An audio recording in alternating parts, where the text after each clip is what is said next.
Hello? Oh, Hello, how are you? hi. I might be eating breakfast while I watch. Fine. Just don't get too much on your shirt. That's fine. Okay. Oh, Morgan? Hello, Morgan.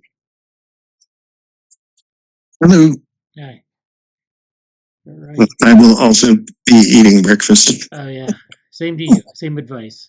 I mean, yeah, it's, Yeah. yeah. All right. So, yeah, welcome to the meeting. Hello, Susan. Hi, Susan. Hi. My camera's not working today. Okay. Okay. So how's everything going with your projects? And Well, my data made some interesting graphs, so I'm just gonna go with that. So I have it's basically a mechanical model of very stable tissue because it's all hexagons, and that particular model makes some graphs that look like what happens in reality. So that's nice. yeah. Always good to see your data conform to reality or your simulations conform to reality. Whatever Yeah. the case may be. Maybe it's the opposite. Reality conforming to simulations. Yeah. Yeah. Yeah. Anyways, Good. All right. yeah, I'm going to check with them this week to see if I need to add more tests. Like all I've got is force and then the amount it moves. And yeah, so I don't know if that's enough. Like, do I need, instead of a force in the Z direction, do I need to pull it sideways or something? But I don't know. Yeah. You might need viscoelasticity. Do I need viscoelasticity? Maybe. Well, it's a tensegrity, so it automatically has some of that built in. Yeah, but the time course of viscoelasticity in clouded cytoplasm might be quite significant. Yeah, well, it would probably stabilize the other models that I have that are not quite stable if I could put them in a fluid. COMSOL is a bit difficult. They want you to convert everything to an actual real solid model instead of just a truss before it'll interact with other things like fluid. So I'm not sure if I can just take the truss model and add a fluid to it. It probably won't interact. I probably have to change the truss to steel and aluminum or whatever. Oh, okay. Yeah. So there's, They actually give you non-biological materials, huh? well, what are you going to do? The biological materials don't have a proper stress strain curve that go with them, like proper Young's modulus. Like, what is it? Like, they've done actin, for instance, and I've also done microtubules, and there's a nice stress strain curve of that, but that's not what it is, because it is there are linkages between the actin and they form a belt. So yeah, that is the stress strain curve of the actin belt, actinmyosin belt for that matter. Nobody knows. Nobody knows. Okay. Seems like well. maybe someone's done some studies on it. I mean, I guess it's like this emergent a phenomena. Yeah. I have a recent paper about well, it's not what they call it. Networks. Yeah. Nets. Yeah. Oh well. I can't. This is a Windows 11 machine now, and so it just did something stupid. So, yeah, I just had it.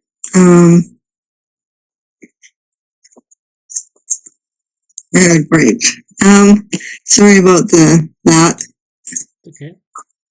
Quantifying the knottiness of tangled networks. Okay.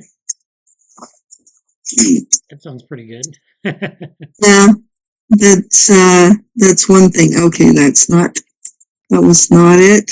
All right. Let's see.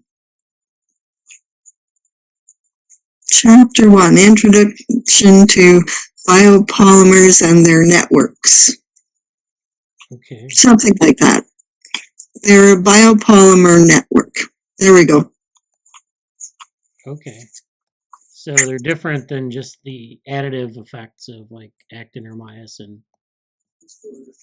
Well, they've got, what is it, calmodulin in between, and other things in between. Yeah. They put the molecules. They've got lovely images of them. People have gone to some work to do that, but the physical properties of it, who knows? Yeah. So let's pretend it's like sort of like a steel cable, right? Right. Yeah. So I'm not too sure what to do with it. That's why I point that out in my write-up. Yeah.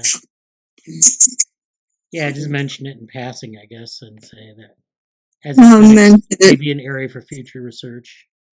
Yes, this is what is missing from the literature, so I can't go any further in that direction. Yeah. That sounds good. At least you're getting to know the problem.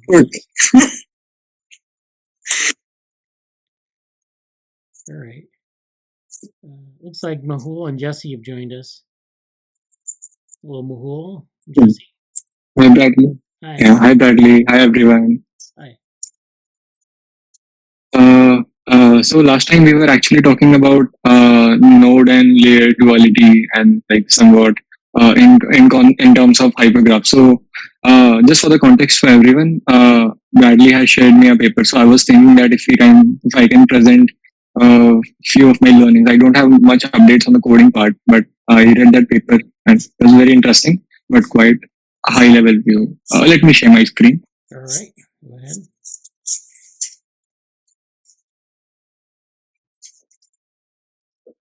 Yeah. I hope my screen is visible. Yeah. Yes. Yeah. So this is a paper which Bradley shared me from Nature Communication Node Layer Duality in Network Systems. So it's a recent paper, somewhat very recent paper. I mean, to July. So what it was. So this is basically not a hypergraph paper, but a graph paper in which is talking about. So for the context.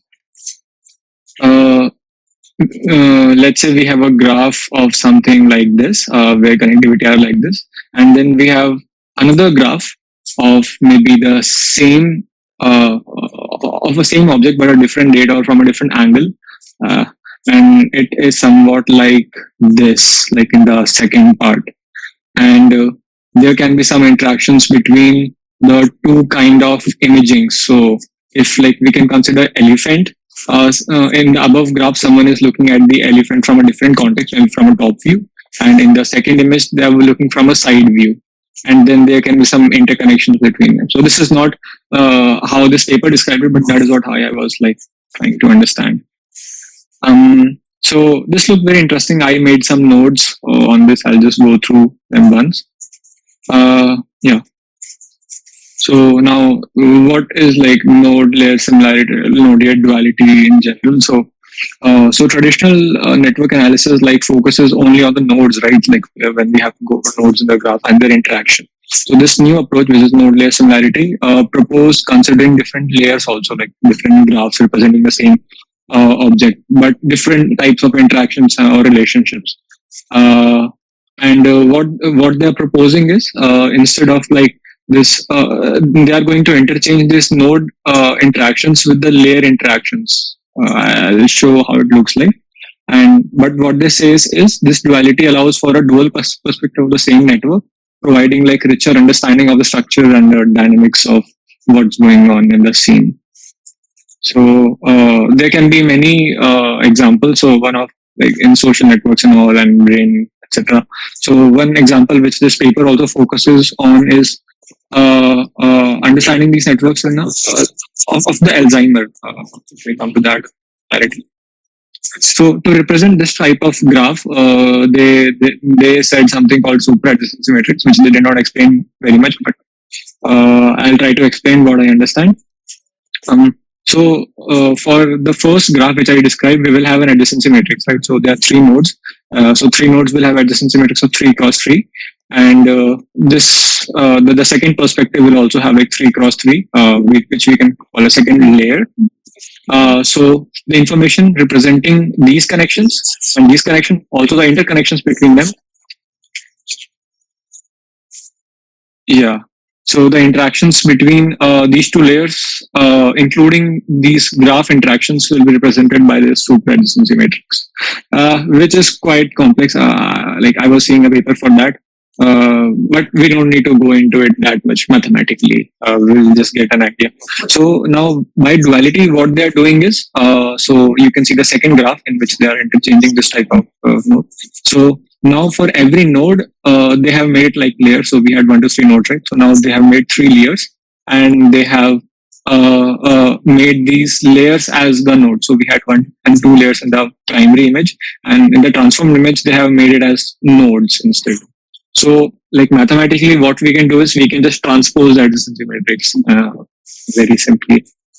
Yeah. So yeah. And then this is their concept, and they have explained through examples, I think a couple of them.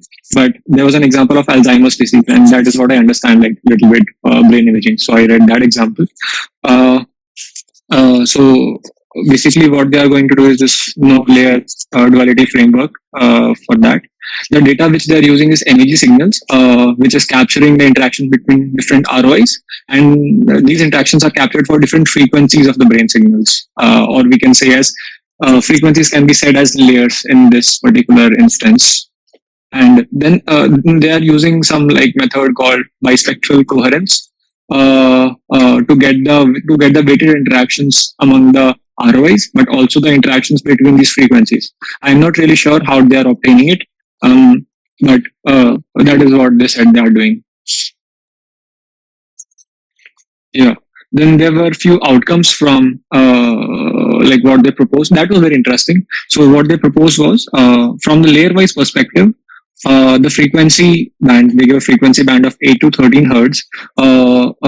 So these frequency bands had lower connectivity in AD patients compared to the healthy control patients. So that was very interesting study. Instead of focusing more on like ROI connection, which is regions connections, instead the frequency connections were actually very prominent in deciphering the difference between AD patients and healthy.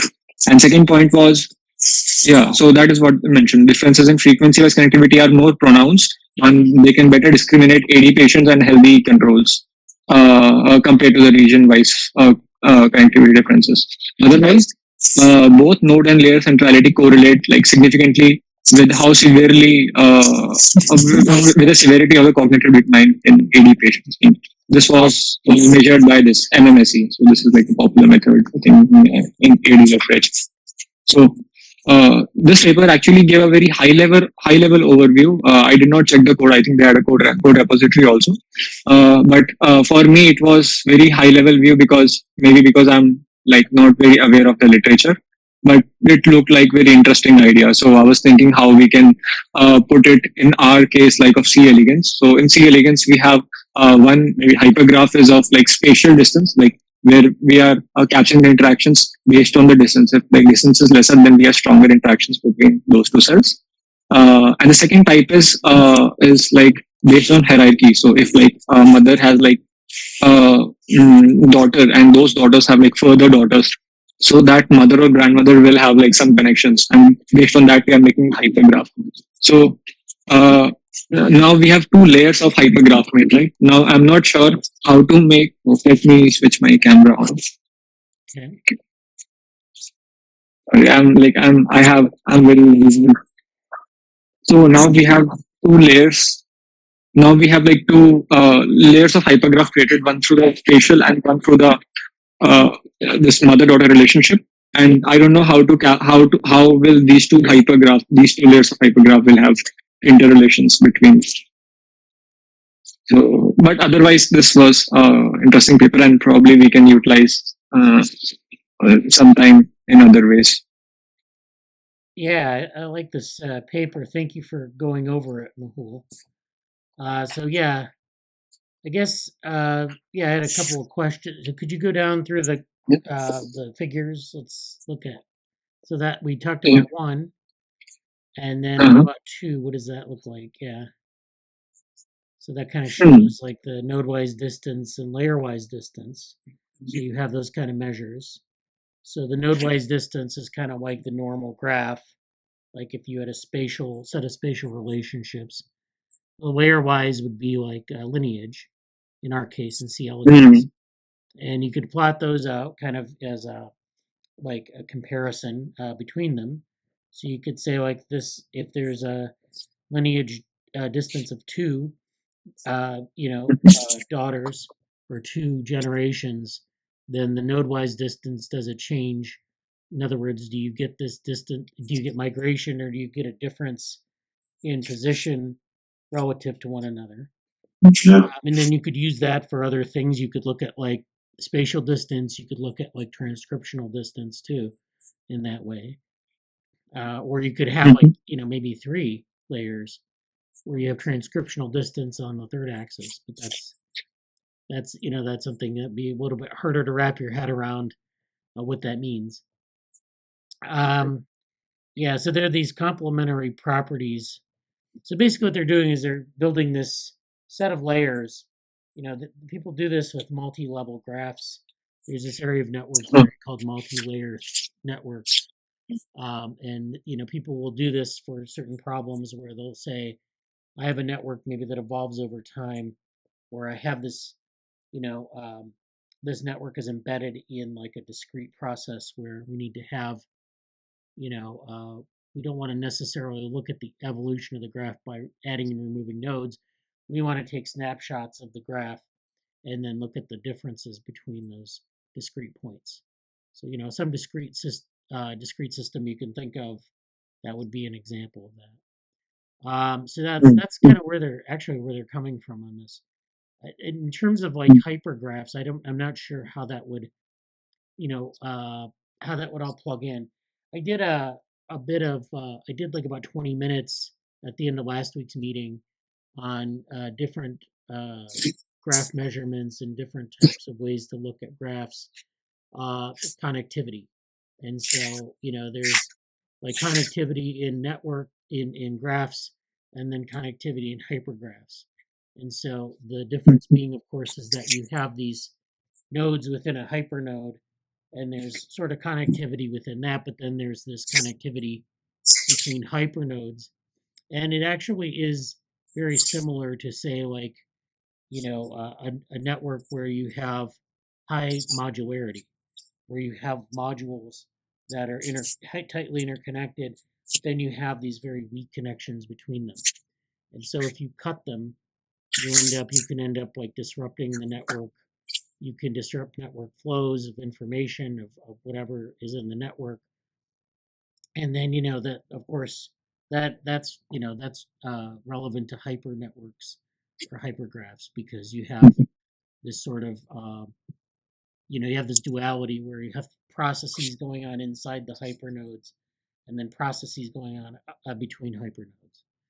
So that's so there are a lot of sort of dualities here when you start getting into these kind of layered networks or hypergraphs, it gets a little bit tricky to kind of keep everything straight. But that's why people have developed these methods, because otherwise we can't really describe systems that are, say, hierarchical or have complexity at multiple spatial scales or whatever.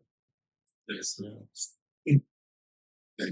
I have a doubt actually. You mentioned the transcriptional data. What do you mean exactly by that? well, if there's of course transcriptional data, which is of course gene expression. So there are all sorts of databases where you can look at the expression of a certain gene, and in C. elegans they've done this for single cells, although they don't have a very adequate single cell atlas in development. Like, say we have a gene and it's in maybe two different cells, and we want to look at its expression, and we want to say like something like, if I have a neuronal cell, the transcription is going to be higher than in like an intestinal cell. And so what we can do is we can take those two cells and we can look at their transcriptional distance, which is the distance between the expression value. So if I have something that's, say, in the neuron fourfold upregulated versus the twofold in the intestinal cell, then we have a transcriptional distance there. So we have spatial distance, transcriptional distance. But we can we can't necessarily correlate them, but we can have this sort of, maybe there's a pattern there. Because you're going to have differentiated cells. They tend to be maybe clustered together in a tissue. And so that might be that you have like a hypernode of neural cells, a hypernode of intestinal cells or epithelial cells, and that those connect, because they're similarly in space, they have like a similar location in space. And then the transcriptional distance will correlate a little bit with that, because those cells tend to have the same transcriptional profile. That's what I mean by that. That's very interesting. Yeah. Yeah. So, but anyways, yeah, that's figure 2. Why don't we go through the rest of the figures here? Figure 3 is this different size effects for multi-layer multiplex configurations. So this is multi-layer versus n minus m. And this is n is the number of nodes, n equal to the number of layers m. So you have nodes minus layers. And then you have multi-layer and multiplex. Multiplex, of course, is different than multi-layer. I think multiplex is where there's interactions between the different layers. And multi-layer is simply where there may be connections that are not like, there's not a dependency there. I'm not really sure what they mean by multiplex in this case, but it's an interesting set of relationships. Yeah. Yeah, maybe multiplex is like the second, in the first image, the second figure. Okay. Yeah. Yeah, like that. Okay. I'm not sure though. Multi-layer looks like this, where layers are like, maybe, not really sure. Well, anyways, yeah. So then we go to figure 4. That is dual characterization of real-world multiplex networks. So this is interesting because it gives us C. elegans in here, but it also gives us some networks in social media, archive, genetic. I don't know what exactly is involved in that. Human microbiome, social networks, and airline networks. And it looks like they've got these different symbols at the left. Could you increase the size? There we go. So C. elegans are the X's. And so here's C. elegans down here. Yeah, that X.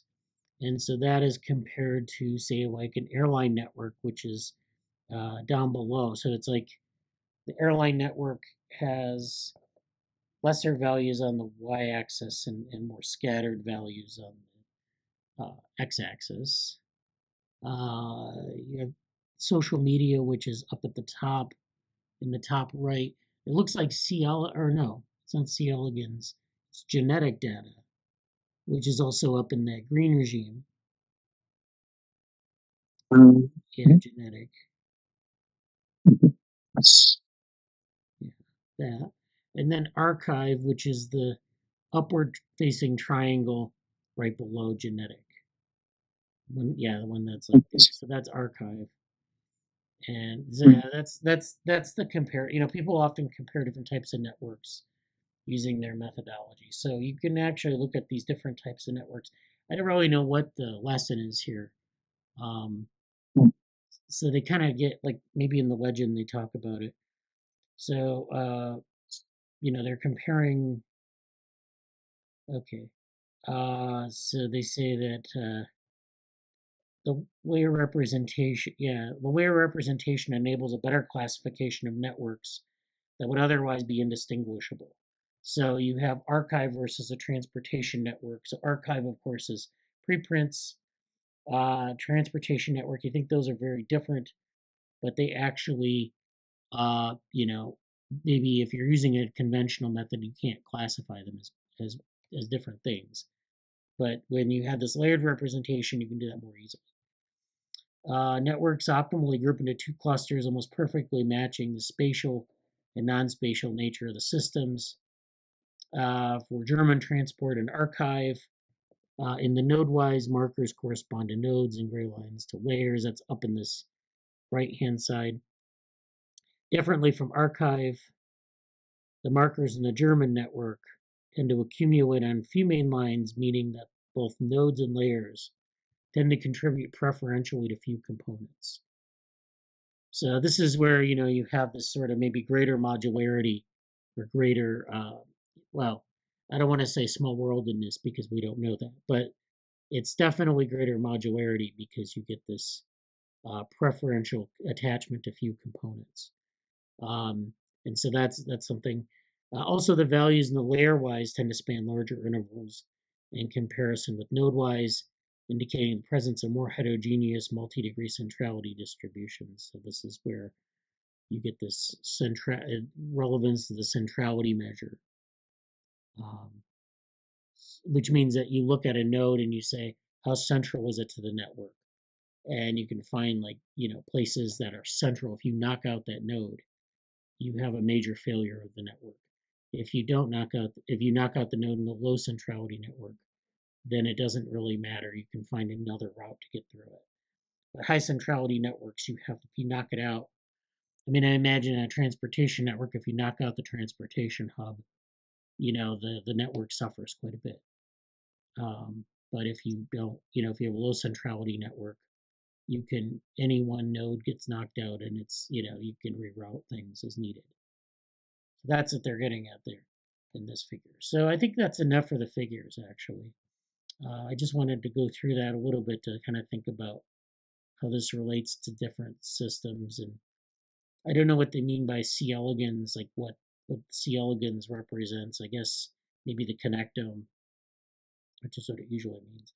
So in the case of the connectome, you get this sort of, you have this centrality that's, well characterized. We know there are these small world networks that exist in the, it says connectome there, I saw it. Connectome. Yeah, C. elegans connectome. Okay, so yeah, that's good. Right. And like what you mentioned, if we knock out a certain node in like if we have like low centrality, let's in a transport network, that can somewhat be correlated to maybe in C. elegans connectome also. Like if like in a hypernode we have like many nodes of like same types. If we knock out like a few, should it like matter or not? That can be observed for centrality. Maybe this like given a thought at least, not like guaranteed. Well, I think in the case of like a high centrality network, if you were to build a hyper network, depends on how you classify the nodes, first of all. So if you say that, like, I want to classify C. elegans connectome by its cell types, or like, okay, never mind. In the connectome, you classify it by its you could classify it by connectivity.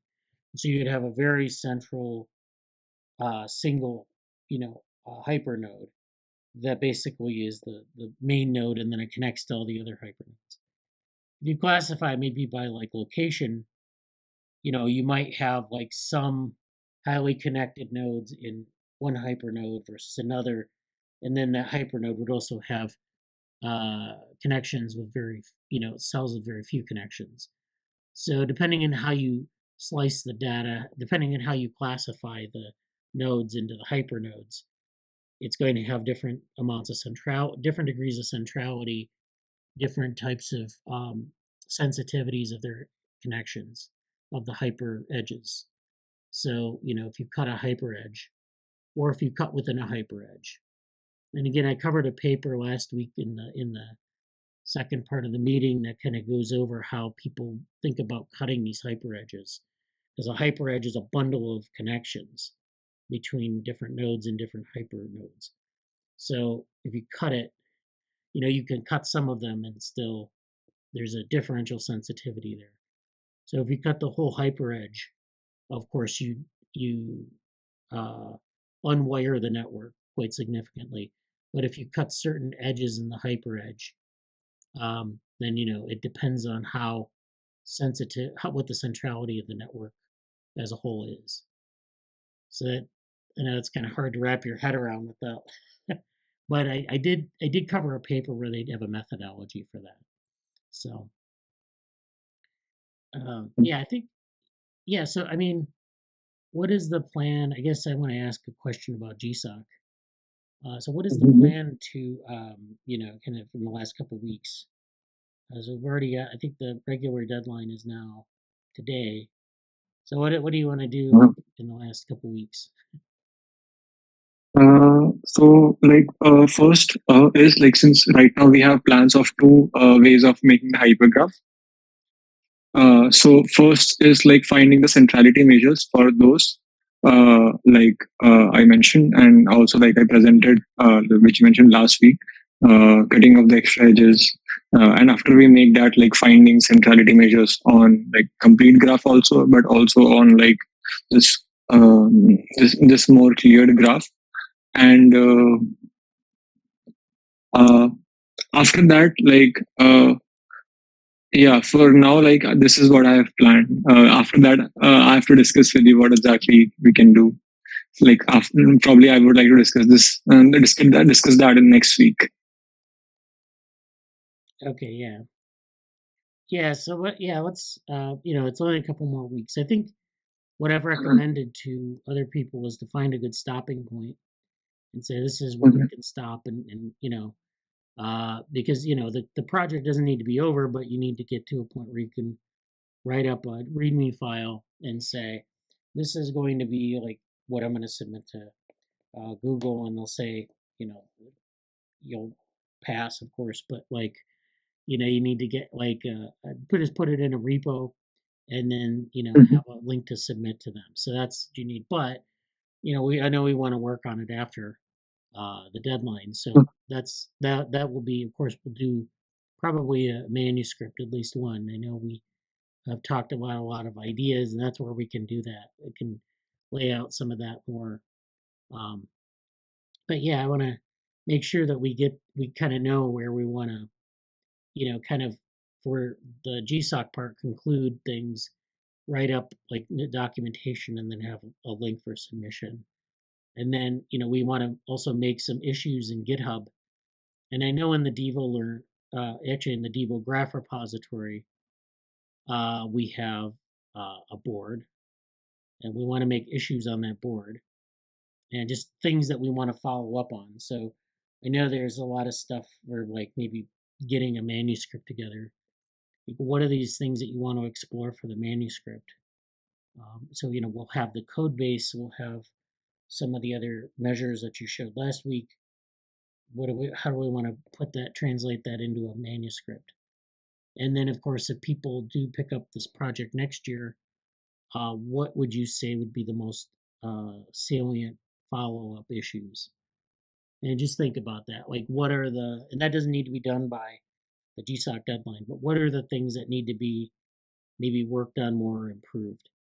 I mean, there's always that case of like, this maybe needs to be maintained or improved. I didn't get to this thing. Maybe this is something that people could just develop their own project on, just this one issue. And so just think about those things. And I'm sure from a technical standpoint, there are things that we could put on the board. Right, right. Yeah, that provides good insights like what should be done. Yeah. Yeah. Okay, well, thanks. Thanks, Preeti. Yeah, it was a good presentation. I enjoyed that. And I think that's like something we can apply to not only to some of the things we're doing with, hypergraphs and network theory, but also some of the things that Susan was talking about with, actinmyosin networks and things like that, because you have that same structure where you have things that are interconnected. You have, it's not quite the same as what we're talking. Well, what we're talking about is quite theoretical, so it would have to be, you'd have to apply it in a way that's like consistent with the system you're looking at. So, but anyways, I think we could probably gain some insights from thinking about, in the case it would be more, there would be more physical inputs. You couldn't just take it off the shelf. You couldn't take an algorithm off the shelf for something like this and apply it to a network like that. So last week we talked a little bit about interactions and interactive things in cells. And so Dick sent me this paper. I don't remember when it was. Maybe it was recently, maybe not. But this is a paper from PNAS, and this is a very heavily biophysics paper. So this is not like, it's not network theory. It's grounded in interacting cells during mouse embryonic development. So this is neighbor-specific gene expression. So this is a little bit like what I was talking about with respect to, looking at that transcriptional distance between cells. So, you have like neighboring cells. You have like we talked about last week, you have cells that communicate with one another. Sometimes they're these paracrine signals, which are just kind of chemical signals, or different types of macromolecules that bind to the neighboring cell. Maybe they're secreted from one cell and bound to another, and they have some effect on their neighbors or nearby cells. So, and then that, of course, affects gene expression, which is the idea in this paper. So this is neighbor-specific gene expression revealed from physically interacting cells during mouse embryonic development. And I think we can go through the significance and the abstract, and that'll be probably enough to get a sense of what they're doing. So the significance of this paper is in this box at the right. Physical contact between neighboring cells is known to induce transcriptional changes in the interacting partners. Accurate measures of these cell-cell-based contact-based influences on the transcriptome is a very difficult experimental task. Like we said, there's this aspect of looking at, in C. elegans, we know the cell fate. It's pretty well, it's pretty easy to do these kind of single cell studies, but even there, it's hard to kind of get the data for every cell. In mouse, it's probably harder because the fate is much more flexible in terms of what to expect in terms of what's being expressed, but also the fate itself. So classifying the cell and we'll see how they approach that. Accurate measurements of these cell-cell contact-based influences is very difficult. However, determining such transcriptional changes will highly enhance our understanding for the developmental process. So they use scRNA-seq for this. They isolate the tissue into individual cells. So what they'll do is they'll take a sample of like a tissue. They'll sort the cells, or they'll isolate the different cells out of the tissue. They just basically take it out of its extracellular matrix and isolate the cell. And so the problem, of course, there is that you can get single cell measurements using next-gen sequencing, but then, of course, you remove the context of the tissue. So you get these neighboring cells, you're measuring their gene expression, but is that due to them actually being in proximity and communicating, or is it just, kind of happenstance? And, of course, there's a context in the tissue not just between the cells, but there's extracellular matrix. There's function that's missing when you isolate the single cells. All right, so here we combine PIC-seq, which is a technique that they'll talk about, in computational algorithms. So they're using this technique PIC-seq and algorithmic enhancement of, to analyze the data to identify cell type contact dependent transcriptional profiles, focusing on endoderm development. So they're looking at endoderm development. They're looking at these contact dependent profiles. They want to identify this sort of cell type contact dependent transcriptional profile. We have computationally identified and experimentally validated specific gene expression patterns depending on the presence of specific neighboring cell types. Our study suggests a new approach to disentangle the role of cell-cell interactions during embryogenesis. So that's the sort of the promise here. They talk a little bit about cell-cell contact in the introduction. They talk about this as being important for cell fate specification during development. So when cells come into contact in mouse, in mammalian embryos, there are a lot of signals that shape the fate of the cells. So if you take a stem cell and you put it into heart tissue, you can get a heart-like cell. You can get a heart muscle-like cell. You can get something, cardiac muscle or something like that. So depending on where the cell is, its proximity to neighbors of a certain type, it can change its fate or it can modify its gene expression certainly. So these cell-cell contacts are extremely important for cell fate specification in mammals.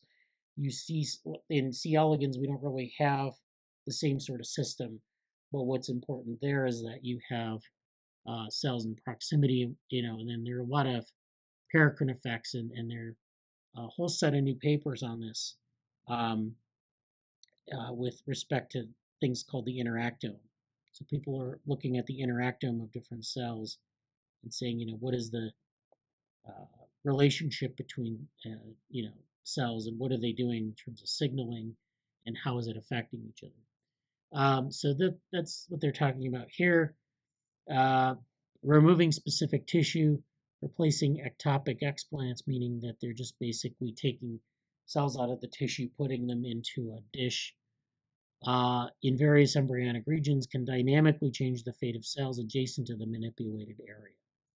For instance, manipulation with the crucial signaling center, anterior visceral endoderm, so it's a part of the endoderm, causes defects in the specification of forebrain identity later in development. So if you, so they're not talking about taking things out and putting them in culture. What they're talking about here is they're talking about if you move the cells around, if the cells don't make the contacts that they should in development. There's this crucial signaling center in the endoderm that where the cells, need to be kind of in have certain connections to each other.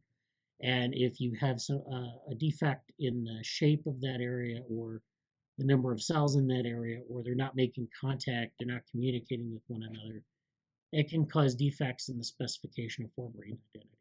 So it has these long-term effects in development. It is well recognized that ectopic grafts of signaling centers, such as the node N or Spearman organizers, so these are two different types of organizers in development, node organizer and Spearman organizer, and can induce a secondary neural axis. So if you take these signaling centers and you put them in, you can graph them, you get this secondary neural axis. So you can actually supplant sort of the initial signaling center, and you can move it around and you can get these different effects in development. Even with the importance of various cell type interactions for development, it is still challenging to study gene expression changes in association with neighboring tissue. So it sounds like, when you do, sometimes you can do experiments in development and you can get these interesting effects, like, getting a second set of limbs, or you can get like this sort of secondary neural axis, or you can get other kinds of changes. And you think, well, that means that the gene expression must be pretty neat and tidy, but that's actually not the case. And in fact, gene expression is notorious for being very hard to sort of correlate with, phenotypic effects. So while the grafting experiments have significantly enhanced our understanding of the inductive ability of various neighboring cell types. And that's citation 11. These experiments are technically demanding and are not always feasible. So that's why they're doing this single-cell RNA-seq. They're looking at that, but then they're using this other approach that they're getting at here. So they talk about RNA sequencing of multiple interacting cells have been used to measure the transcriptome of physically interacting cells, or PICs, without relying on ligand receptor co-expression. So this is where they kind of talk about how people are applying this methodology of physically interacting cells, or PICs. And like I said, the RNA-seq, seRNA-seq is a technique, but it's not enough to sort of give us the full picture. So they've developed this methodology called PIC-seq, which is using something very similar to seRNA-seq, but it's relying on these physically interacting cells. They're not relying on this ligand receptor co-expression. They're relying on the co-expression aspect. They're looking at this physically interacting cell methodology. So if you go up to the abstract here, Dick has made a few notes. The first note is in the first sentence here, the first and second sentence. Development of multicellular organisms is orchestrated by persistent cell-cell communication between neighboring partners. So it's not just that they sort of are next to one another. They have this persistent communication between them. And that's kind of the idea behind these grafting experiments, that you put cells in contact with one another and you can get different effects. If you take cells apart, you get these deficits.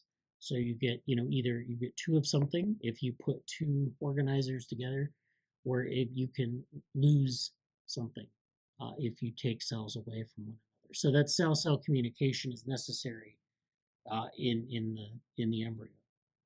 Direct interaction between different cell types can induce molecular signals that dictate lineage specification and cell fate decisions. So this is the reason why they're using PIC-seq. They're looking for these physical interactions. They're not really worried so much about just having the cells in proximity and just measuring gene expression and saying, well, are they co-expressed? They want to have these direct interactions and measure those. Currently single-cell RNA-seq or seRNA-seq cannot adequately analyze cell-cell contact-dependent gene expression. So they're looking at a specific type of gene expression, not this co-expression. They're looking at this cell-cell contact-dependent gene expression. So this is the key. And you can't do this necessarily where you take the cells out and you measure them independently, because you lose that signal, essentially. So to overcome these problems and resolve cell-cell contact-specific gene expression during embryogenesis, we performed RNA sequencing of physically interacting cells and assessed them alongside similar single-cell transcriptomes derived from developing mouse embryos between embryonic day 7.5 and embryonic day 9.5. So this is when there are a lot of changes in the mouse embryo. Analysis of the PIC-seq data identified gene expression signatures that were dependent on the presence of specific neighboring cell types. So this is where we have this PIC-seq data. It's identifying gene expression signatures that exist when you have specific neighboring cell types, but don't exist when you don't have those neighboring cell types. And they have to make connections, physical connections with the cells. So this is where you can identify the things that are added and subtracted when those interactions are present or absent. Our computational predictions, validated experimentally, demonstrated that the neural progenitor cells, which are NP cells, upregulate LHX5 and NXK21. Those are two genes that are upregulated when exclusively interacting with definitive endoderm cells. So you have neural progenitor cells and endoderm cells. When they make connections, the neural progenitor cells upregulate LHX5 and NKX21. So that's a specific finding that they've noticed. And when you remove the definitive endoderm from the proximity of the neural progenitor, they don't upregulate these two genes.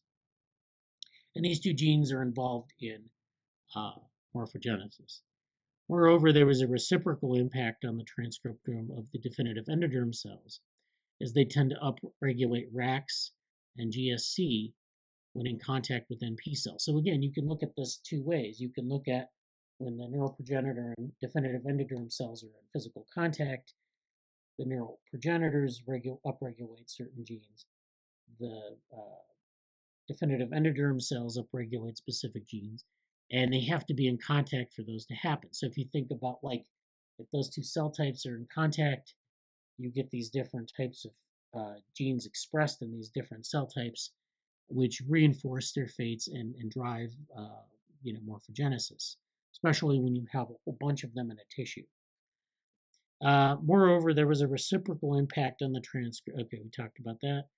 Using individual cell transcriptome data, we formulated a means of computationally predicting the impact of one cell type on the transcriptome of its neighboring cell types.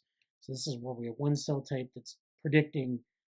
If we have those cell types in physical proximity, we can do a computational study where we just basically say, okay, if these two cell types are in contact, then this is what we should see upregulated. And so that those computational predictions were able to bear themselves out.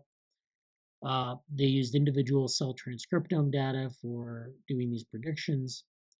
And so they were able to do that. We have further developed a distinctive spatial T-distributed stochastic neighboring embedding, which is, I guess, this sort of dimensional embedding to display this pseudo-spatial distribution of cells in a two-dimensional space. So that means that they have this two-dimensional sheet that they've been able to, put different cell types in. They have the distribution of cell types and their connections, their contacts, I should say. And then they are able to sort of build this embedding that basically predicts the different genes that are upregulated in this two-dimensional spatial context. So you should be able to look at a single cell and know that some gene is being upregulated in a certain location in the cell sheet. And so, depending on the cells that are nearby, if there's a boundary, say, between neural progenitors and endoderm cells, there should be a strip where certain genes are upregulated and not in other parts of that two-dimensional sheet. So this is a very interesting approach for looking at contact-specific gene regulation during embryogenesis. And so this is kind of showing the tissue here. This is actually the mouse embryo at day 7.5 to day 9.5. So you can see there's a significant amount of morphogenesis. You have the obligatory UMAP, which shows some of these cells.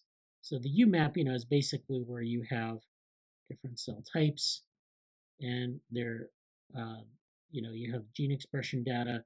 So you have these single cells sorted by gene expression data, and you can see that, and this doesn't have a spatial relevance. These are just the UMAP dimensions. But you have so you have neural progenitors here in red, and you have definitive endoderm in this green. So you can see that they're not necessarily overlapping. There's some sort of continuity between them. So basically the idea is that they express different types of genes. They're because they're next to one another, they may co-express genes, but generally co-expression would not allow you to look at this interaction because the NP cells and DE cells are separated in the UMAP space, especially along dimension 1, not so much in dimension 2. But the point being is that you can't necessarily rely on co-expression between different cells to get at this problem. And so this is a heat map here. This is the single cells. These are the physically interacting cells. So you can see that there's this C value of expression. So you can see that you have NP plus NP, and then you have, let's see if we can find NP plus DE. I don't know if they have that here. Okay, NP plus DE is here. So you see this, I don't know how many columns it is over 6. So it's the first column versus the 6th column. And you can see if you look at the first column versus the 6th column, you get these differences. So you get like high levels of expression up here. You get some similarities actually, as you might expect, because you're looking at the interactions between NP versus NP, NP versus D. But there are differences. So you're going to have, this is using this physically interacting cell methodology. And then if you look at this single cell methodology, you have, NP cells and D cells, and there's a difference in terms of what they're expressing. They're co-expressing things, but there are also differences. So we want to get at these differences more explicitly with this PICS methodology. I think this is actually the D is the sheet of cells, right? Oh, this is GeoSeq. Okay. So I want to get to the sheet of cells part here, if I can find it. I don't think they have a figure for this, but so this is visualizing spatiostructure of tissue using spatial t-SNE for siRNA-seq data. You have this, again, this is kind of like the UMAP that we saw before. This is where we have NP cells, D cells, and then we have this boundary. And this is talking about the sheet of cells example. I couldn't find a figure for that, but basically this describes what I was talking about. So you have these different cell types where you have, definitive endoderm over here, neural progenitors over here, and then there's this boundary. And this boundary, because it's spatial t-SNE, it's like finding the variation in the spatial in the space, so it's spatially relevant here. So this is the boundary here between neural progenitors and definitive endoderm. You can see that it forms this kind of stripe. I don't want to say stripe because it's kind of confusing. This is not a real embryo. It's this t-SNE space. And then neural progenitors and these NCs, which are, I'm not sure what they are, but yeah. So there's another stripe here, and again, that's the boundary between NCs and NPs. So that's what you're getting. You're getting these kind of difference. You're getting kind of these intersections. They're in different parts of expression space, but they do kind of form these boundaries, and that's where you would have these physically interacting cells along these boundaries.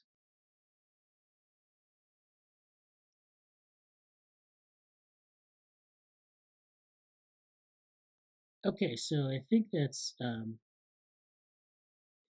I wanted to talk about with that paper. I don't know if people had any questions or comments.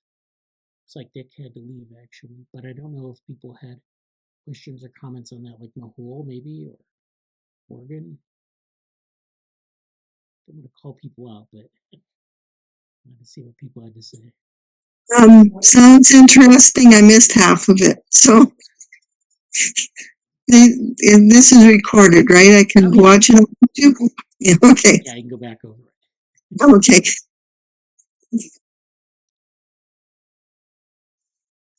Actually, me too. I, in the beginning, missed a few parts because of poor connectivity. I'm going to watch recording and then we'll come back to this.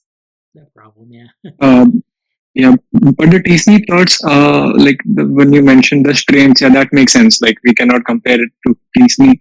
The strains cannot be compared to the t-SNE plots definitely because, yeah, the metrics are changed in a way when we are plotting like t-SNE. Yeah.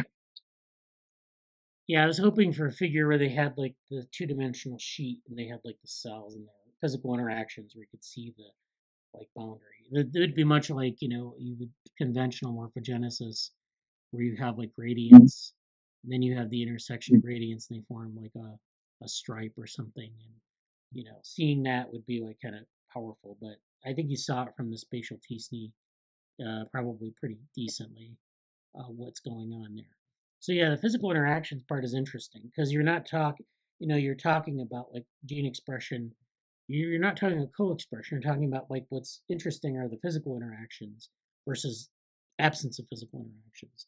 So if I were building a network, I would want to have like, nodes and edges, but the edges would be, different quality. So you'd have like maybe an edge that's physically in physical proximity, maybe like where we have like gap junction networks of the connectome.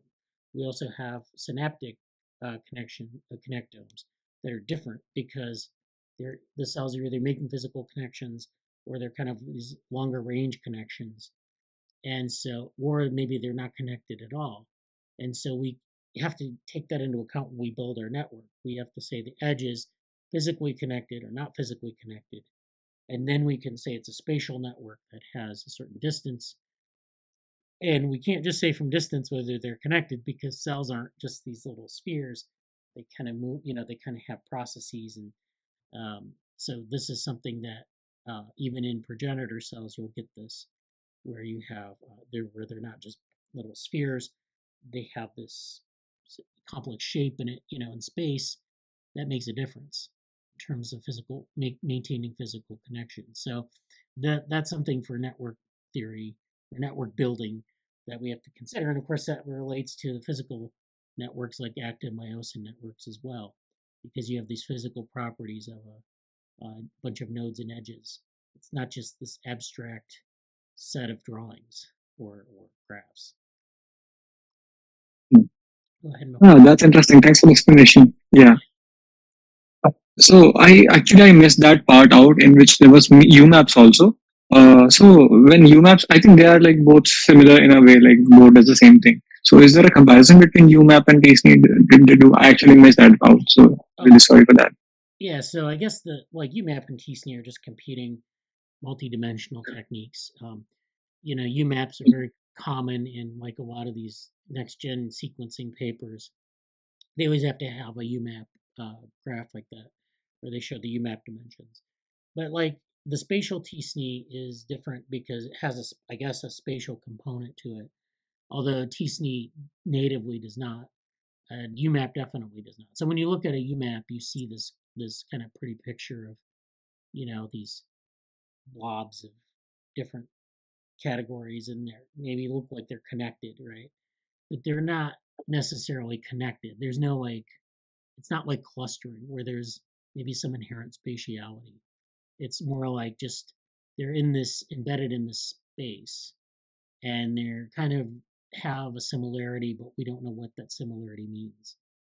So that's why we don't say that like there's a spatial relationship in a UMAP graph. It's just not the case. It may be the case, but it's not inherent. We can take like something that's spatially, maybe spatial Presigny. There are also different spatial PCA techniques we can use that it'll take into account basically the spatial dependence of two data points. So, usually our Presigny or UMAP will be, rely on spatially independent data. So it's just independently drawn data, and you put it in, and you get like these, these patterns. But in the spatial, in a spatially explicit model, you basically assume that there's a spatial dependence of points. So obviously, two cells that are next to one another are going to be related in some ways. They could have the same fate. They could have this, similar gene expression profiles because they're nearby, they're communicating, but they may co-express things. They may be in the same tissue. But then, cells that are farther apart, we assume that maybe they have less of an effect. And so that's where the spatial dependence comes into play. So it violates an assumption of the test. So you have to make sure that your method is spatially explicit, that you're dealing with that dependence versus independence. And then you have the graph, and the graph doesn't necessarily mean, again, that it's uncovering any explicit spatial relationship. It's just that you're taking the space into account. So spatial Presigny should show maybe some of the effects of spatial proximity, but it doesn't really explain it very well. It's just kind of showing it. So. Don't forget the trijunctions. Yeah. That's actually interesting because they give these examples of just two cells being in proximity, but you do have a lot of, in sheets of cells, you have these trijunctions and multi-junctions. We talked about those. And that's where we could test 3 cells or more cells, and they should have these same effects. I mean, maybe, I don't know. But it makes it interesting once you get past 2, because then you have then you're coordinating different cells. Now they're in spatial proximity.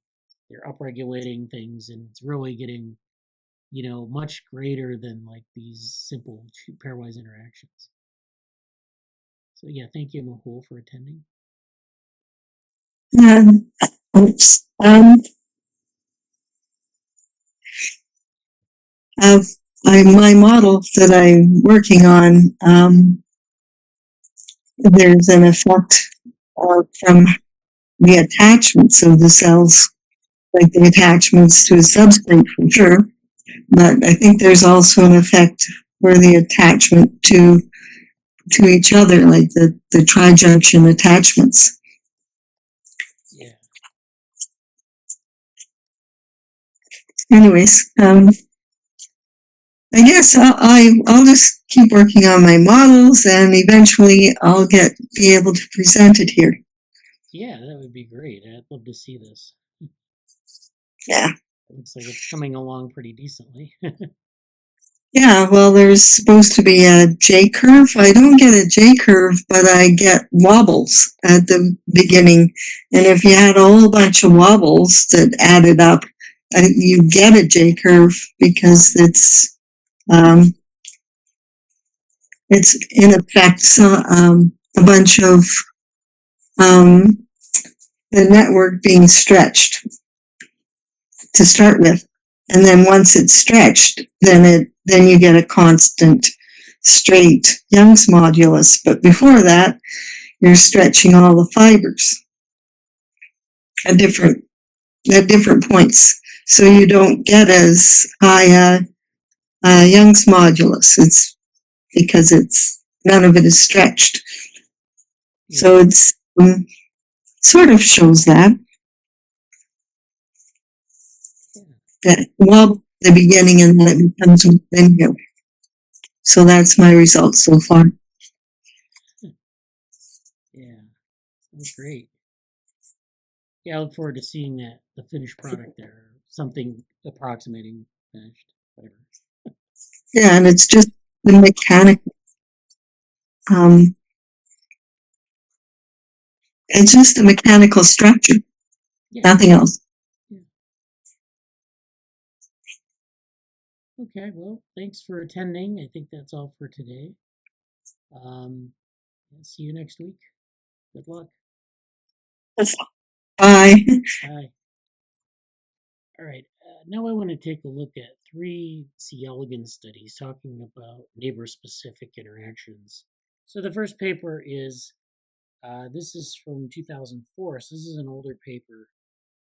This is a map of the interactome network of the metazoan C. elegans. So this paper has been around for like 20 years now, and a lot of authors on it. This gives us a baseline for what we're talking about in C. elegans, interactome networks, and sort of the state of the art of 2004. But these are, when we talk about interactomes, the way people have studied the interactions between cells, in this case, what they're thinking about are protein-protein interaction networks. So this is a specific type of network where you have, you look at proteins and how they kind of allow different cells to communicate. So that's what, PPIs are a common technique in network bioinformatics, and it allows people to characterize things in a way that they can't with transcriptional data. So this paper, the abstract reads, to initiate studies on how protein-protein interaction or interactome networks. So we don't always have to worry about protein-protein interactions when we talk about the interactome, but this is traditionally how this has been characterized. How these relate to multicellular functions. We have mapped a large fraction of the C. elegans interactome network. So this is in C. elegans. And so, of course, like I said, we know all of the developmental cells in C. elegans. We actually, in this case, it's the adult. And so we can look at, different cells and looking at proteins in them and how those proteins interact with each other. So this is something that, is going to indirect measure of interactions within the adult C. elegans. But the idea here is that proteins interact and they form things that will build tissues and have a role in differentiation and morphogenesis. So this is where they've sort of established this interactome network, starting with a subset of metazoan-specific proteins more than 4,000 interactions were identified from high throughput yeast 2 hybrid screens. So these are the hybrid screens here. Independent co-affinity purification assays experimentally validated the overall quality of the Y2H data set. So this is something that's available. I think it's available as an open data set. But this is something, so basically they have to purify the proteins, get them, to a point where they can analyze them, and then they actually have this data set of protein-protein interactions. Together with already described Y2H interactions in interlogs predicted in silico, the current version of the worm interactome, WY5, so this is something if you go to GenBank, you'll find that they have, these data sets are used to validate future studies. So you'll see WY5 often, this map referenced in some of the proteomic data that they have on GenBank. So this current version of the worm interactome, this is in 2004, remember. So this is the WY5 map, contains around 5,500 interactions. So remember, these are just proteins that are interacting with one another. There's this, interaction that they can quantify and characterize, and that's how they have like the nodes are the proteins, and the edges are the interactions between proteins. So oftentimes proteins will interact during, building a tissue or being in a tissue or something like that. So that's what we're interested in. It doesn't necessitate the interactions between cells or the interactions between anything else other than the proteins. So sometimes people will take protein-protein interaction networks and they'll try to compare them with gene expression networks, which are, of course, commonly upregulated genes.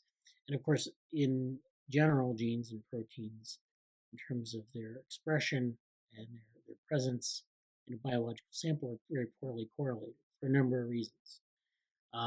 Transcription, the space between transcription and the building of a protein have many steps, and so there are a lot of things that are not, they're not going to give you a strong correlation. Topological and biological features of this interactome network, as well as its integration with phenome and transcriptome data sets. So this is phenome is the phenotype, transcriptome is the transcriptional data set. So they can integrate these data sets in different ways, lead to numerous biological hypotheses. So this talks a little bit about how this is done. So to understand biological processes, it is important to consider protein functions in the context of complex molecular networks. The study of such networks requires the availability of proteome-wide protein-protein interaction, or interactome maps. The yeast Saccharomyces has been used to develop a eukaryotic unicellular interactome maps. This is where they're talking about the yeast assay that they're talking about, where you're just basically building this interactome map. And this is something that in 2004 was well characterized. That's references 1 through 6. C. elegans is the ideal model for studying how protein networks relate to multicellularity. So this is where, in a yeast, you have a single cell. It's a metazoan cell. So it has a lot of the same proteins. And, we're getting a sense of how they maybe interact in the unicellular context. Now in C. elegans, you can look at protein networks in relating to multicellular organisms where you have cells that are in relation to one another and not in relation to one another. But you can see the variation across different cells and different functions as well, because yeast has a limited set of biological functions because it's a single cell organism. Sometimes it exists in clumps or colonies, but that's a different sort of context than C. elegans, where you have formal tissues in a formal developmental period. The yeasts have a sort of a quasi-developmental period, but that's not something we need to worry about now. In any case, here we investigate its interactome network with HT-Y2H. So this is this methodology they're using based on yeast. As Y2H baits, we selected a set of 3,024 worm-predicted proteins that relate directly or indirectly to multicellular functions. This is something that they're using yeast to sort of predict these proteins that are involved in multicellular functions. That's reference 7. Gateway cloned open reading frames were available in the C. elegans orpheome, which is just the way that the gene is read in terms of the amino acid composition, the codons, and then they form amino acids, and then those form proteins. So we're interested in the open reading frames because they tell you sort of what the composition of amino acids will be, and so that will give you an idea. And of course, in open reading frames, they're just kind of like thremers that you isolate out of a gene sequence, and you can predict what kinds of proteins will be yielded from those ORFs. Of these, 81 auto-activated the W2H, GAL1 HIS3 reporter gene, this GAL4 DNA binding domain fusions, and 24 others conferred toxicity to yeast cells. So this is just kind of going through how they're doing this in yeast, and they're kind of predicting the kinds of things we should find in C. elegans. Okay, so having applied these criterion, we subdivided the interactions into 3 confidence classes. Those that could be found at least 3 times independently, and for which the 80 Y junction is in frame. Those in frame found fewer than 3 times and that passed the retest. So these are basically just making sure that the open reading frames are, predictive, and so they're just validating it here.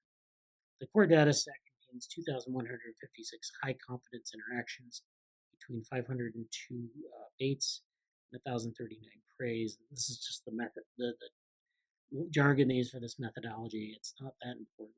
So to estimate the coverage of the HTY2H data sets, we manually searched the bait screened here for the known interactions of worm PD. So this is a database reference 10. The search gave rise to 108 interactions, referred to as the literature data set. The core and non-core data sets recapitulated 8 and 2 interactions in this benchmark data set, respectively. Our overall rate of coverage for the first pass data set is around 10%. So this just kind of goes through how they're constructing this data set. They had performed these experimental screens, but then they also performed in silico searches for potentially conserved interactions or interologs. So these are these potentially conserved interactions that you would find across species. So you have things that are specific to C. elegans, but you have things that are across species. So you can do the experiment and see where the interactions lie in specific species. You can predict those for C. elegans, but then you can also do things that are more conserved. So you're looking at orthologous pairs of genes and proteins that are known to interact in more than one or more other species. So this is something that, of course, we want to know as well.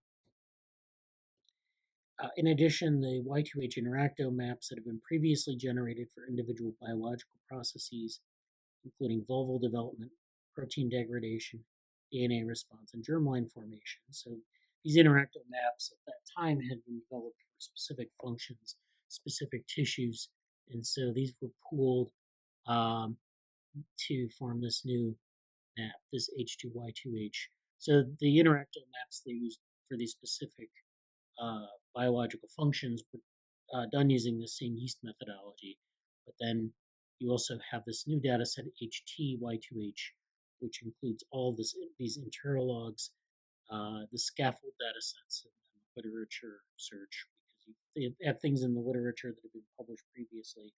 And those were all pulled into this worm interactome version 5, or WY5. So this contained 5,534 interactions and connected 15% of the C. elegans proteome. So this is where this WY5 dataset gives rise to a giant network component, which is where you have we talked about the giant network components last week. A giant component is basically where you have this large interconnected graph that is, basically consistent. Hard really to define it in this context, but basically they're looking for the things that are all connected, because just because you have a protein doesn't mean it interacts with anything. So this is where they're trying to find the sort of biggest connected component of proteins. And so there's a giant network component of 2,898 nodes connected by 5,460 edges. So then, we can look at other biological networks. That's in reference 15. The worm interactome exhibits small world and scale-free properties, as we talked about with some of the other networks like the connectome in C. elegans. This is a very different type of network. It's protein interactions rather than connected cells, but functionally connected cells. But it does exhibit these same network features, small worldedness, scale-free properties. In light of that, you have this tendency to preferentially interact with each other. So the proteins in this network, the nodes, preferentially interact with each other rather than with ancient proteins. So these are actually, sorry.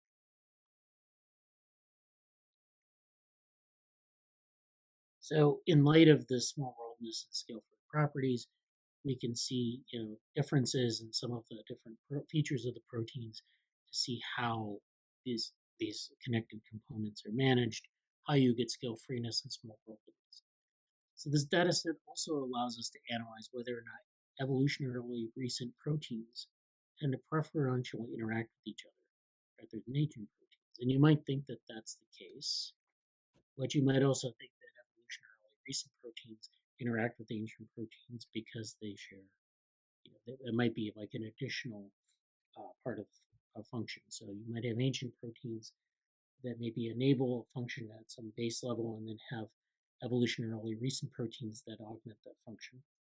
Or you could have evolutionarily recent proteins that form their own module that don't really interact with ancient proteins that much. So that's what they're asking.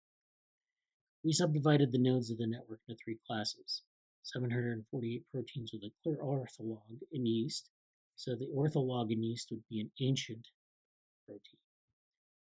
1,314 proteins with a clear ortholog in Drosophila, Arabidopsis, or humans, but not in yeast. This is where you're looking at all multicellular metazoans, or actually Arabidopsis. It's any multicellular organism, so it's Drosophila, Arabidopsis, or humans, but not in yeast. So if it's single cell, we don't, we want to compare any multicellular organism, whether it's a metazoan or a plant.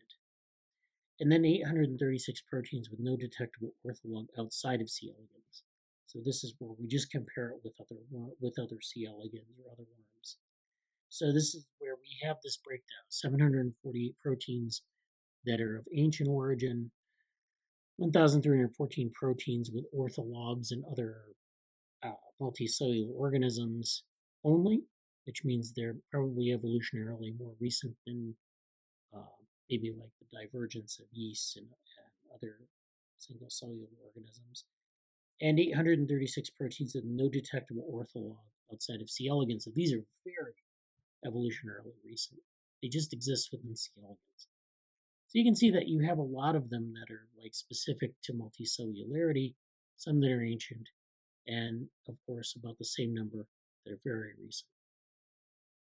The lesson here is that these 3 groups seem to connect equally well with each other. So this is in figure 2C. And so, there's no difference in terms of ancient versus evolutionarily recent, which suggests that they're functionally integrated, I guess. What they find here is that these 3 groups seem to connect equally well with each other, which suggests that a new cellular function relies on a combination of evolutionarily new and ancient elements. And this is consonant with the classic proposal of evolutionist tinkerer that modifies and adds to pre-existing structures to create new ones. So, we can build this transcript, or we can build this this protein-protein interaction network. We can use methodologies to get like a unified network. We get our data from many different places. We can use experimental probes. We can use previous literature for specific tissues. We can look at different other types of data sets that have been generated. Generate this master map, and then look at answer biological questions, like as we talked about here. And so this is a lot of this is protein-protein interaction work. This is all kind of like looking at the sort of the coincidence of 2 proteins, and it's interesting. But there are other ways we can look at the interactome. So the second paper is also about protein-protein interactions, but this is from 2009. This is a little bit later, and this work focuses on empirically controlled mapping. So this looks at protein-protein interactions in a little bit different way. So to provide accurate biological hypotheses and elucidate global properties of cellular networks, systematic identification of protein-protein interactions must meet high-quality standards.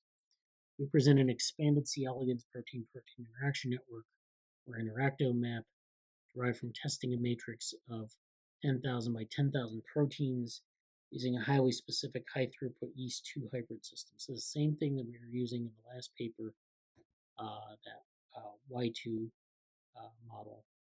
And so this is where you're looking at this kind of comparison with yeast and getting these protein interactions. Through a new empirical quality control framework, we show that the resulting data set, Worm Interactome 2007 or WI 2007, so this is a different data set from the other paper, was similar in quality to low throughput data curated from the literature. So this is high quality or higher quality data than previously existed. This is specifically comparing it with the literature, existing literature, and finding that low throughput data from the literature, which means that people did experiments where they just looked at one tissue or one function and they actually mapped the interactions in a different way. That doing this in a high throughput manner is, although the quality is better, well, I wouldn't say the quality is similar using this high throughput method. And, the reasons why maybe we should expect it to be better or even worse, but it's similar in quality. So it means that it's, you think you do a focus study and you do these high throughput studies and you get basically the same quality. We filtered previous interaction data sets and integrated them with WI 2007 to generate a high confidence consolidated map. So this is now WI8. So this is now this new map, WI8. And so this is a new higher confidence map. This work allowed us to estimate the size of the worm interactome at about 116,000 interactions. Comparison with other types of functional genomic data shows the complementarity of distinct experimental approaches in predicting different functional relationships between genes or proteins. So they make a couple of points in the introduction here. The first is that the interactome of an organism in the network formed by the complete set of binary physical interactions that can occur between all proteins. So this means that this interactome, or this is protein-protein interactome map, is a network that is this sort of, it records these binary physical interactions. So it's the physical interactions between the proteins of the cells. So the paper we talked about earlier in the meeting talked about the physical interactions between the cells, and there's a specific way to look at that.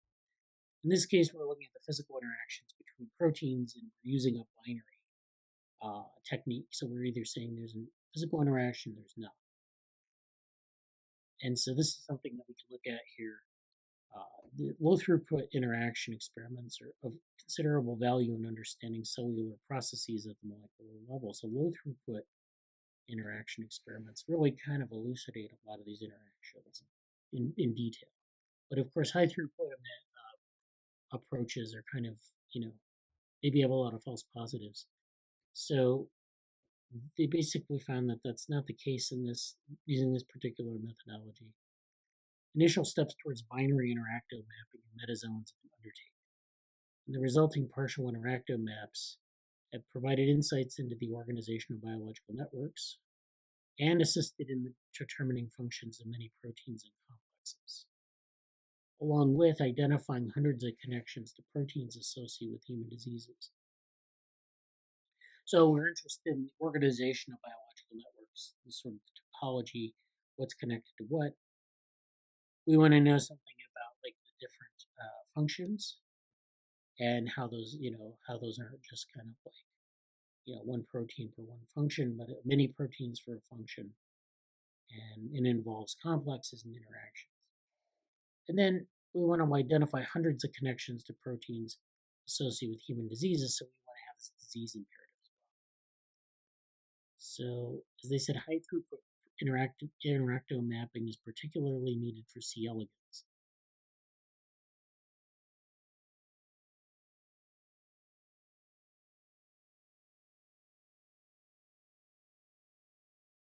Okay, so the first proteomic scale version of the worm interactome, or WI5, which we just talked about, combines several sources of protein-protein interaction data. This includes literature curated interactions, these yeast-2 hybrid interactions, module maps, each devoted to a specific biological process. That's where we did the yeast-2 hybrid approach. So you have these module maps, which have the modules, these sort of subgraphs that then you can assemble, and you can assemble the biological processes in a larger map. Interlog interactions are predicting pairs of interactors whose respective orthologs interact in another organisms. This is where you have these interactors where you have that's not just specific to C. elegans, but has this sort of level of conservation. So you kind of know that it's not spurious, and you can kind of validate it with other organisms in their interactomes. And lastly, Y2H interactions derived from a high throughput screen performed with around 2,000 metazoan proteins as baits. So this kind of goes through what the last paper talked about. This is a little bit later, so now we know how to use these maps. We have one. Now we're going to improve. So our updated worm interactome map, WI8, implements several techniques and strategies that are critical for generating high-quality protein-protein interaction data on a proteomic scale. First, we expanded the worm interactome map by screening a matrix of 10,000 by 10,000 proteins. Second, we developed new standards, and then, because worm genome annotations are improved frequently, we update previous protein-protein interaction data according to the recent gene models. So we use the latest data for gene models to sort of figure out what the functions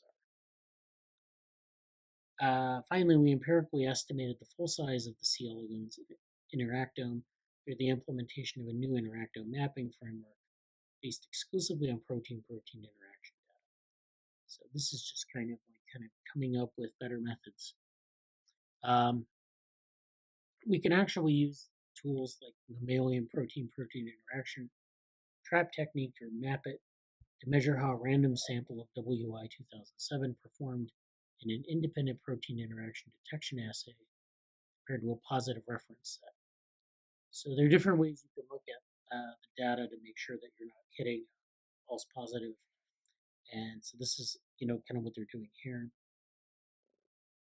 We have these high quality binary interactions as results, so we have to sort of figure out what we don't want to just have any set of binary interactions. We want to be able to have a stringent criterion so that we can sort of get just the sort of the essential interactions. And so this actually shows kind of out of the 20,000 genes in C. elegans that you have WI 2004 and WI 2007. There's this overlap in terms of the open reading frames. So WI 2004 had 15,000 open reading frames. WI 2007, or actually WI 2004 had 15,000 by 2,000 open reading frames. WI 2007 uses 10,000 by 10,000 open reading frames. And there's this amount of overlap here, 10,000 by 2,000 open reading frames between the two data sets. So they're actually finding there's this kind of core interactome, and then they have this new set of relationships that they validated that are different from 2004. So I guess, the idea is that depending on the methodologies you're using, you can establish different types, different data sets for connectomes or interactomes.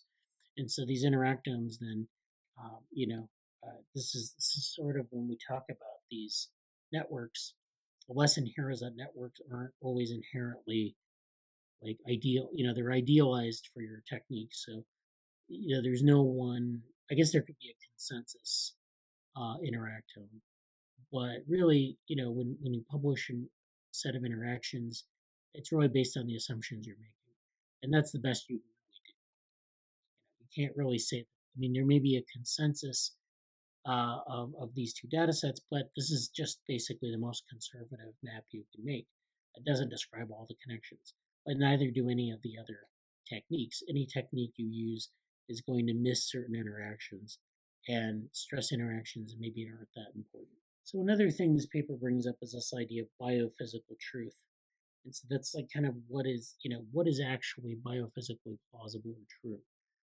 So these confirmed OU2H interactions may be biophysically true interactions that do not actually occur in vivo if the involved proteins are not present at the same time and place within a multicellular organism, or are not present with the proper post-translational modifications. So we can look at things that are found in the yeast probes, and we can make predictions of things that should be interacting, but just simply aren't in our sample. Or if it's, there's some post-translational modification that hasn't happened. Those are, of course, vary across context and organism and so forth. So we can have these kinds of things where we can actually say, is something biophysically true? We can make predictions on things that we actually see in the biology, but also things that we can predict should be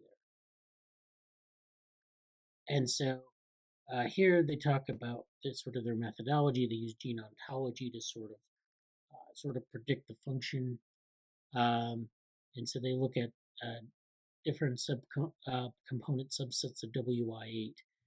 We compared the degree of functional linkage with that of binary interactions derived from the literature. So they use some literature mining to build these annotations, and they kind of get a sense of what the proteins are doing.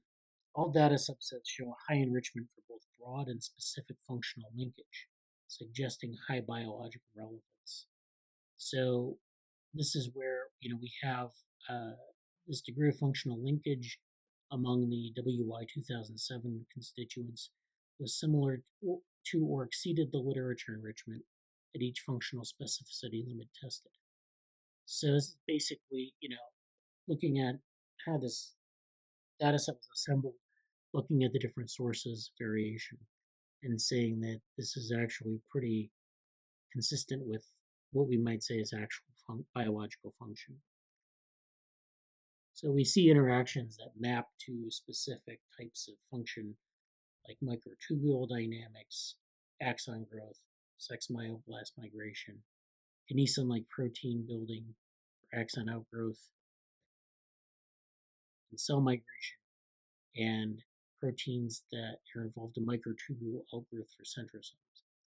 So this is something they focus on, these integrated functional networks, and kind of looking at what these are.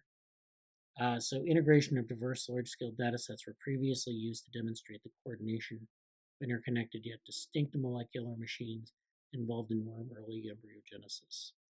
So there's another recent publication as of 2009 that describes Bayesian integration of functional linkages into a single network, weighting each type of evidence according to reference data sets. So taking a benchmark and making predictions based on Bayesian integration. So you can look at these things as very well validated binary interactions, things that you can get from the literature. You can get annotations, you can connect them to function. You can also use predictive methods like Bayesian integration. And those should all kind of contribute to this sort of model of the interactome. So the last two papers focused on protein-protein interactions. That's pretty far away from like the cell interactions we talked about in the first paper. So this is, kind of going over the methodology of building an interactome map and having this sort of model of biological function. And so, there are a lot of ways you can look at interactions within the organism. I focused on protein-protein interaction networks because that's closer to the phenotype than, say, like gene expression networks. But gene expression networks also give you this sort of, set of potential interactions going on. So this is something that relates to function as well, but it's a little bit further removed from function. Of course, we have connectome papers. Those are, classic. You can look at those as well, look at the methodologies. We have our embryo networks. This is actually a very specific type of network, set of interactions. And this is a paper, it's a new paper in genetics, I believe. This is from 2024. So this is actually a recent paper. This is dendrite morphogenesis in C. elegans. This is Hyman and Bulow. And, they're interested in this sort of dendrite morphogenesis and looking at this across C. elegans, across the connectome. So the abstract here reads, since the days of Ramon y Cajal, the vast diversity of neuronal and particularly dendrite morphology. So we're looking at, this morphology of cells. We're looking at the morphology of neurons. And of course, this is important for physical interactions between cells, as we know that, instead of just looking at protein-protein interaction, if neurons are in physical contact, that has implications for its connectivity, but also if they're, if they're processes, those processes are also important in knowing which cells are connected or which cells will be connected in, we're in embryonic development, which will be connected in the adult. So this vast diversity of dendrite morphology has been used to catalog neurons into different classes. So this is something that Ramon y Cajal did, sort of describing the different types of neurons, the stellate neurons, the motor neurons. And they are kind of defined as much by their dendrites and their processes as they are by their sort of function. So we can look at proteins and genes. We can look at, what the cell does. But we can look at these morphologies and they kind of give you a sense of what they're doing. But also, kind of what, we can classify them by morphology just as much as, like, if it's a neuronal cell or if it's a epithelial cell or so forth. Dendrite morphology varies greatly and reflects the different functions performed by different types of neurons. So our different types of neurons will be classified by this dendrite morphology. Significant progress has been made in our understanding of how dendrites form and the molecular factors and forces that shape these often elaborately sculpted structures. So in this case, we're looking at the C. elegans, and we're looking at the developmental mechanisms that mediate dendrite morphogenesis. And there's a focus here on studies investigating ciliated sensory neurons and the highly elaborated dendritic trees of somatosensory neurons. So we're looking at different sensory inputs in these dendritic trees. We have ciliated sensory neurons and somatosensory neurons.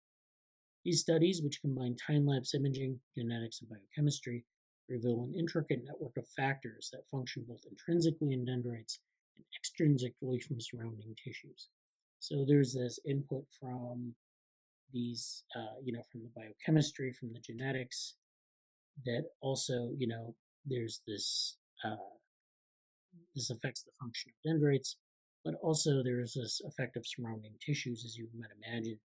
The dendrites kind of innervate the surrounding extracellular matrix, and the other supporting cells and supporting structures play a role in how these dendrites are functional, and even where they project it. So there's stuff projecting into the dendrites, sort of their morphogenesis.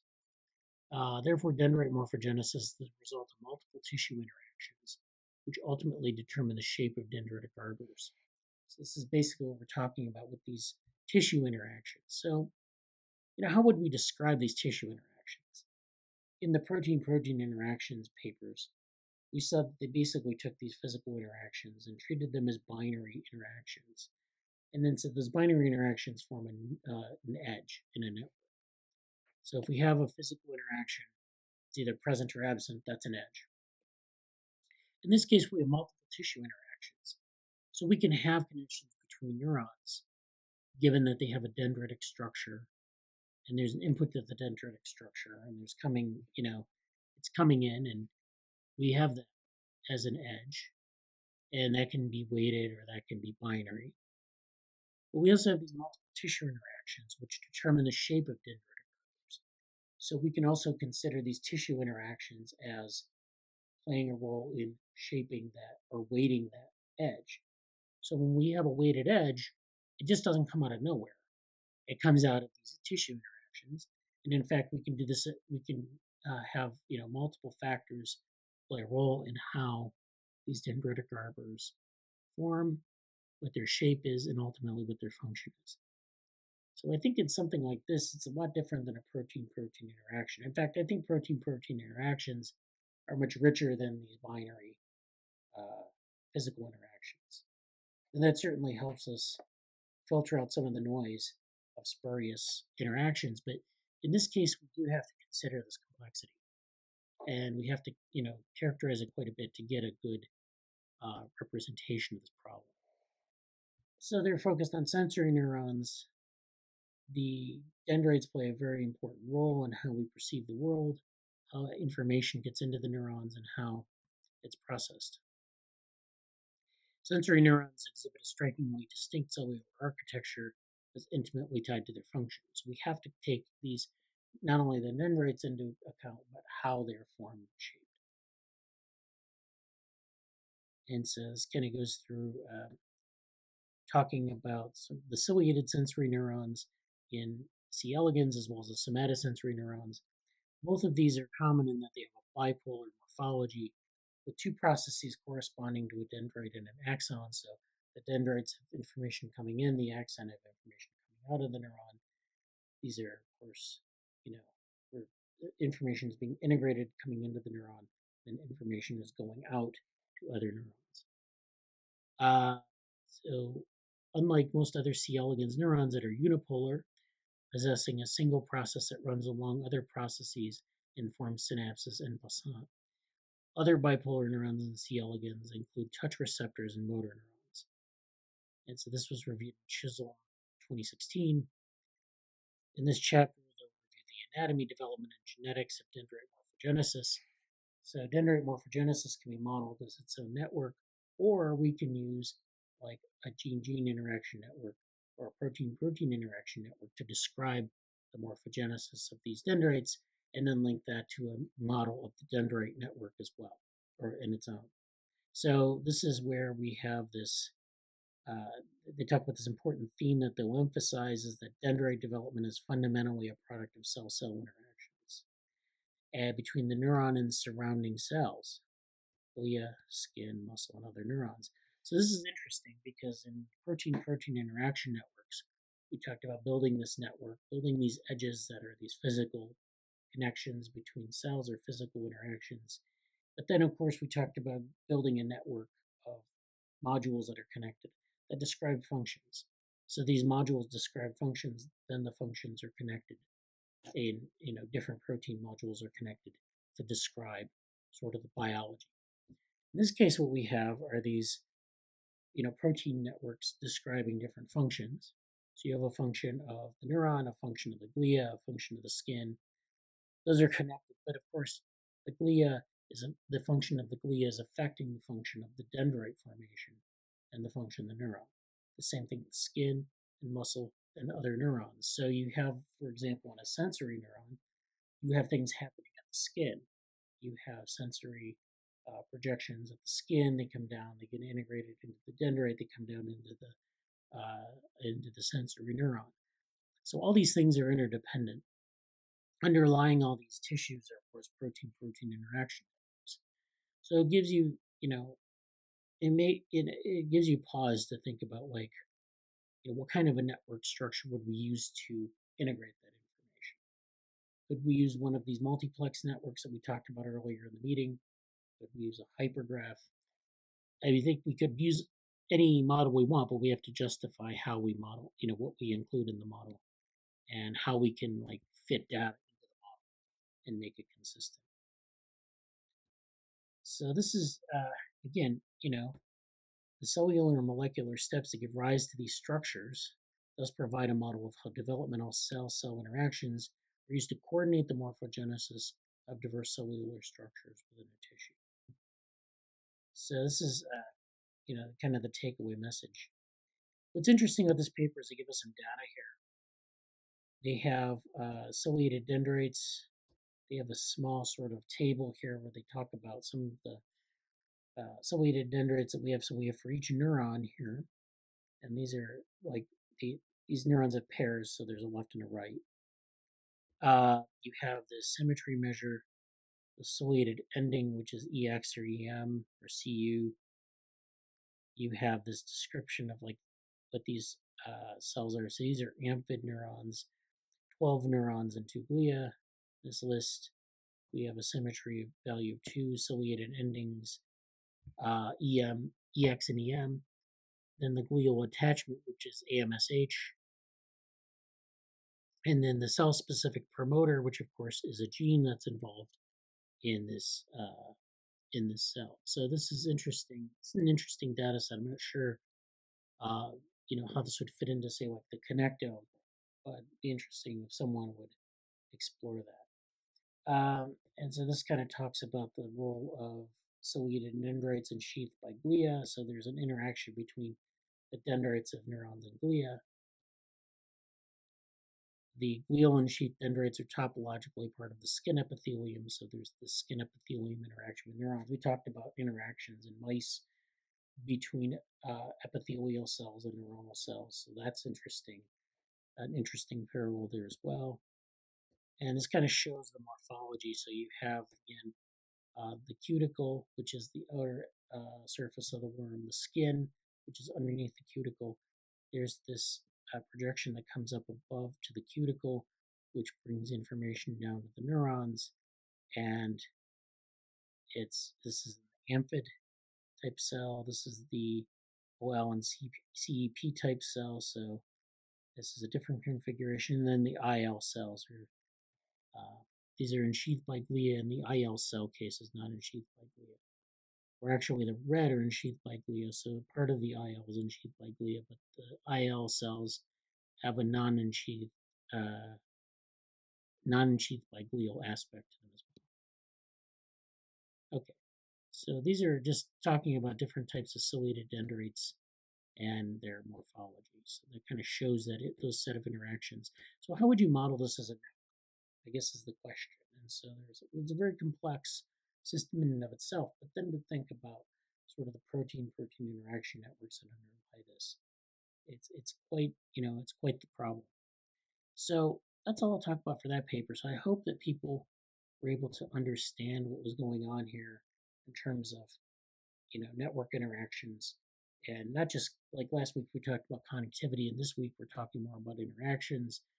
And so hopefully that was helpful to you, and I hope you learned something.